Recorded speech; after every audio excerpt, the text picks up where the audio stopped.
L'acier glacé pressé contre la gorge de Marcus Stone paraissait plus tranchant que n'importe quel lame apache affronté durant 5 années de guerre aux confins du territoire. Il s'éveilla dans l'obscurité, le goût amer du whisky encore sur la langue, tandis qu'un genou de femme lui maintenait la poitrine contre le lit étroit. « Mon père est mort dans ta cabane la nuit dernière » murmura-t-elle, d'une voix calme et mortelle, semblable au vent du désert avant la tempête. « Tu as été le dernier à le voir respirer. » Marcus ne bougea pas. Impossible, avec ce couteau qui traçait déjà une mince ligne chaude sous sa mâchoire.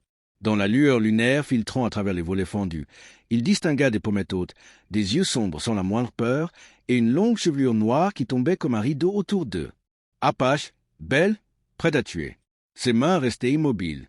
Un faux geste, un souffle trop brusque, et la fille de Dakota repeindrait ses planches du sang de son père, le même sang qui maculait encore les ongles de Marcus après sa vaine tentative de le sauver. « Si j'avais voulu la mort de ton père, dit-il doucement, je n'aurais pas passé la nuit à changer ses bandages. » La lame trembla, non de peur mais de rage contenue. Vengeance ou vérité? Le choix lui appartenait. Le parfum de sauge dans ses cheveux se mêlait au cuir de sa robe de daim. Son corps se pencha, ses courbes appuyées contre lui, le cuir souple retenant à peine la plénitude de sa poitrine. « Prouve-le » souffla-t-elle. Marcus ne bougea que les yeux, les dirigeant vers la table de chevet. La sacoche de médecine de ton père, là où il l'a laissée. Le sang sur les linges de 3 pansements. J'essayais de le sauver, pas de le tuer. Elle suivit son regard, la lame toujours immobile. Des bandelettes sombres de sang séché gisaient près du lit, l'odeur amère d'écorce de saule et d'aquilée flottant dans l'air. Sa main libre effleura la sacoche, qu'elle reconnut aussitôt. « Tu aurais pu préparer tout ça, » dit-elle, mais un doute se glissa dans sa voix. « Ton père m'a parlé d'Ayakawa avant de mourir » reprit Marcus.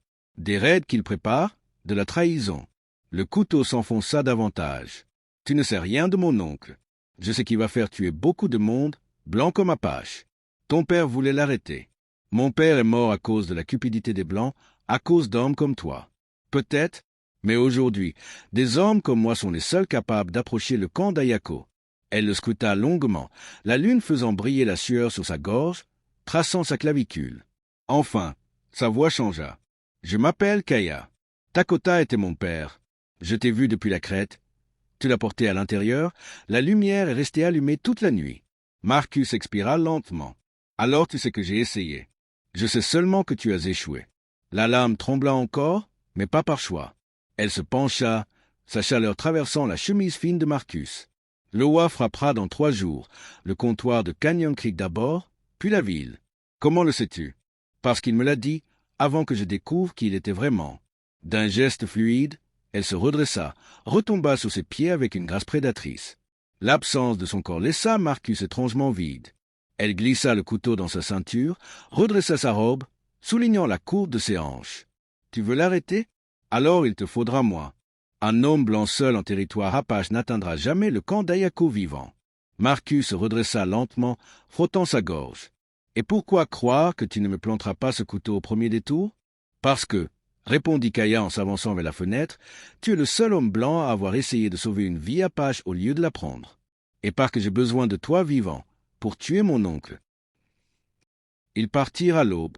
Marcus chevauchait son hongre bai, Kaya marchait à ses côtés, les poignets liés d'une corde pour faire croire qu'elle était sa prisonnière. Unique moyen de traverser ce territoire disputé sans attirer les balles des 2 camps. La corde lui entaillait la peau, mais elle ne se plaignait pas, nourrissant plutôt la fureur froide née de la mort de son père.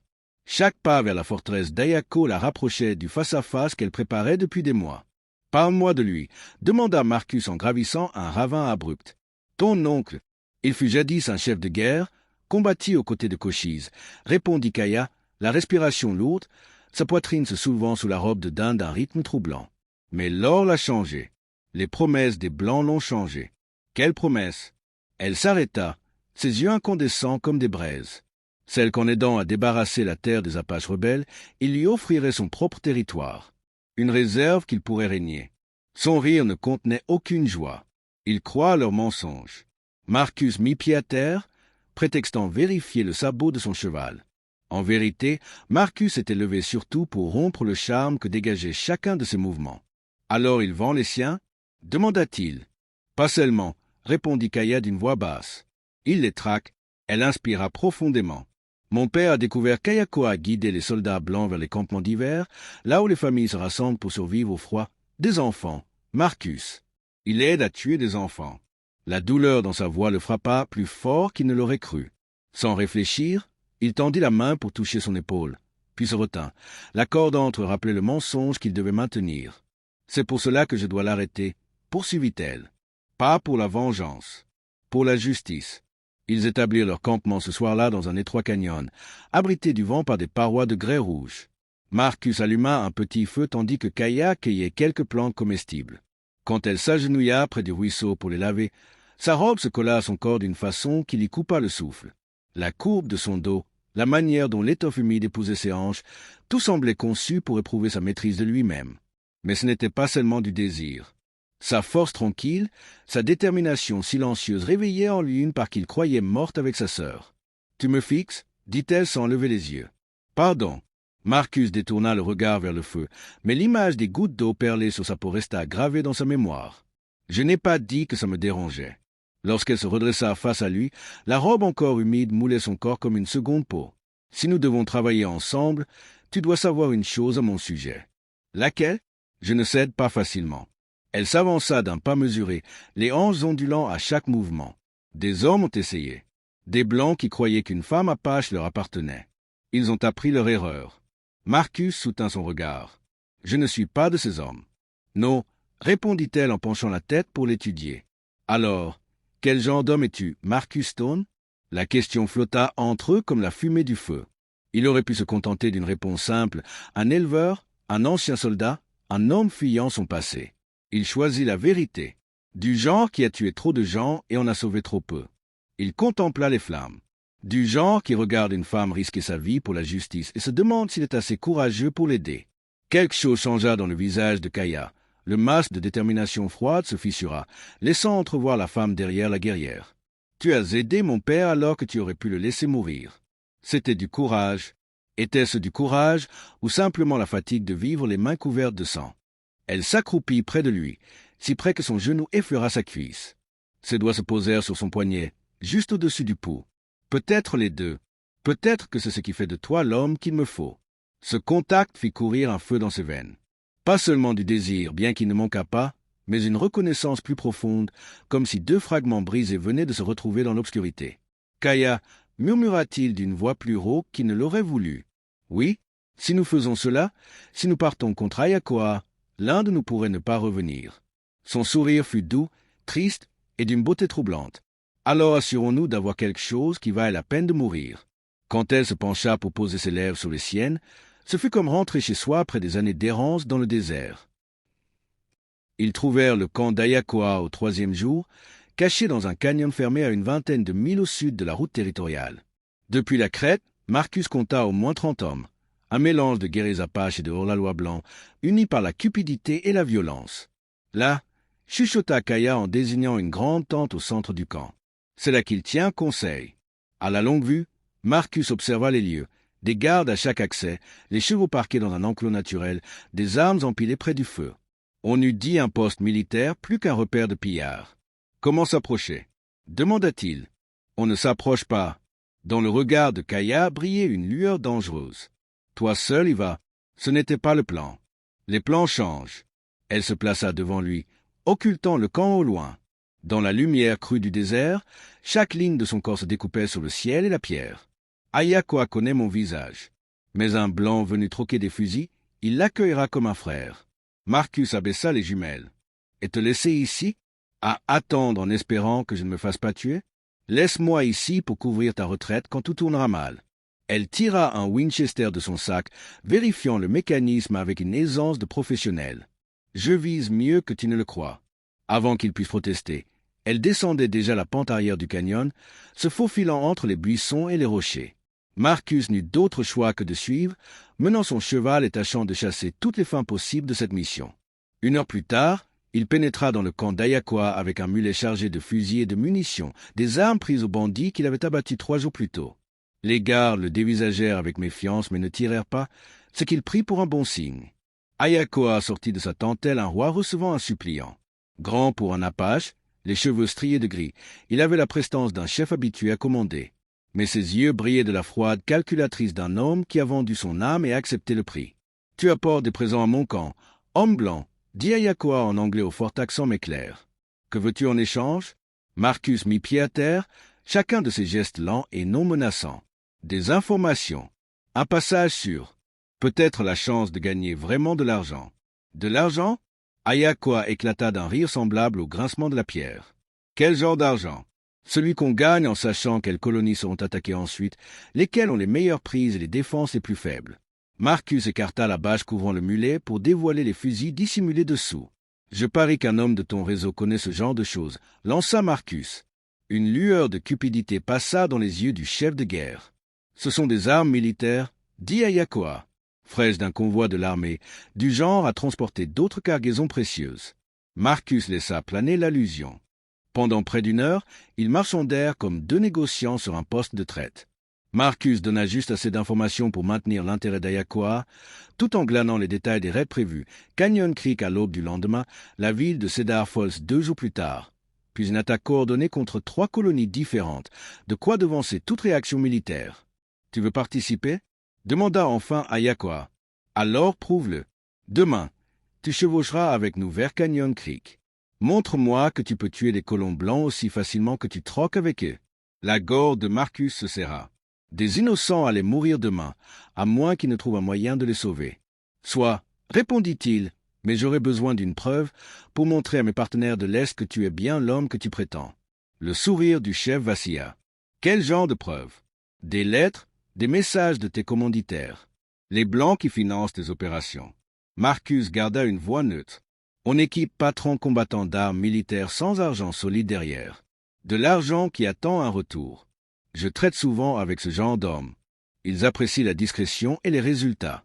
Après une hésitation, Ayakoa hocha la tête vers sa tante. « Viens, je vais te montrer ce que nous savons livrer. » À l'intérieur, Marcus aperçut des cartes marquées d'objectifs, une correspondance avec des responsables territoriaux et des registres de fournitures qui lui soulevèrent le cœur. Ce n'était pas du simple pillage, c'était une extermination systématique déguisée en troubles indiens. Impressionnant, dit-il, tout en gravant chaque détail dans sa mémoire.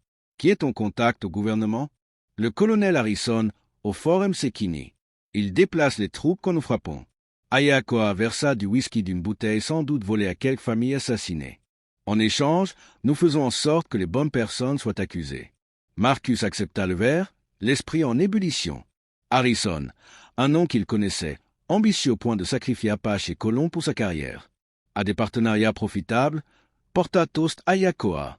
Marcus leva son verre, puis lança le whisky au visage du chef et lui asséna un coup de poing à la gorge. Ayakoa recula en suffoquant. Marcus s'empara des papiers compromettants et bondit hors de la tente. Des cris éclatèrent dans tout le camp. Il se jeta sur son cheval, des balles sifflant autour de lui. Derrière, il entendait Ayakoa hurler des ordres en apache et en anglais. Puis un premier coup de fusil claqua depuis la crête, un poursuivant s'effondra. Kaya tenait sa promesse, abattant les cavaliers avec une précision méthodique. Marcus atteignit l'ouverture du canyon au moment où le soleil effleurait l'horizon de l'ouest, peignant les rochers d'un rouge sang. Kaya l'attendait déjà, le Winchester fumant entre ses mains. « Tu as ce qu'il nous faut » demanda-t-elle. « Assez pour pendre Harrison et la moitié du gouvernement territorial » répondit-il en brandissant les papiers. « Mais Ayakoa est vivant, et c'est que nous venons. Alors, il faut atteindre le Fort Msekini avant lui. » Ils chevauchèrent toute la nuit, porteurs d'une preuve de trahison et d'un mince espoir de justice dans un pays où la confiance se négociait sous la menace des armes. L'aube dora les murailles du Fort Msekini lorsqu'ils passèrent la porte sous drapeau de trêve. Les sacoches de Marcus contenaient de quoi démasquer la conspiration du colonel Harrison, mais il faudrait un véritable acte de foi pour convaincre des hommes qui n'avaient aucune raison de leur faire confiance. Le général Morrison, commandant du fort, écouta le récit avec la patience lasse de celui qui a trop vu la politique des frontières. Mais lorsque Marcus étala les documents, registres de fournitures, paiements, correspondances détaillées entre Harrison et Ayakoa, le visage du général se durcit. « Si tout cela est vrai, dit-il lentement, c'est une trahison d'une ampleur que je n'ai jamais rencontrée. »« C'est vrai, murmura Kaya. Mon oncle croyait sauver notre peuple en choisissant le camp des vainqueurs. Il n'a jamais compris que pour des hommes comme Harrison, nous sommes tous sacrifiables. L'arrestation du colonel Harrison fit l'effet d'une déflagration dans la capitale territoriale. Son réseau de corruption se défie comme une couverture mal tissée, entraînant dans sa chute politiciens, marchands et officiers qui avaient profité du conflit fabriqué. Les raids d'Ayako s'effondrèrent lorsque son financement disparut et que ses alliés blancs se retrouvèrent derrière les barreaux. Mais la victoire avait son prix. Kaya se tenait sur la crête surplombant la vallée où son père reposait, le vent soulevant ses longs cheveux comme une bannière sombre. Elle portait une robe neuve, coton bleu à fleurs blanches, un cadeau de l'épouse du général, qui insistait pour qu'une héroïne mérite mieux qu'un taché de sang. Il serait fier, dit Marcus en la rejoignant près du cairn de pierre. Le serait-il? Répondit Kaya d'une voix voilée de douleur. J'ai tué son frère, détruit ce qui restait de sa famille. Tu as empêché une guerre, répliqua Marcus, posant enfin la main sur son épaule. Tu as sauvé des centaines de vies, blanches et apaches. Elle s'appuya contre lui, cherchant la chaleur d'un lien humain. Et maintenant, le monde n'a pas changé parce qu'on a révélé une seule conspiration. Marcus leva les yeux vers les premières étoiles. La frontière restait un endroit dur, peuplé d'hommes qui voyaient dans la violence la solution à tout. Alors construisons quelque chose de meilleur, dit-il enfin. Ensemble.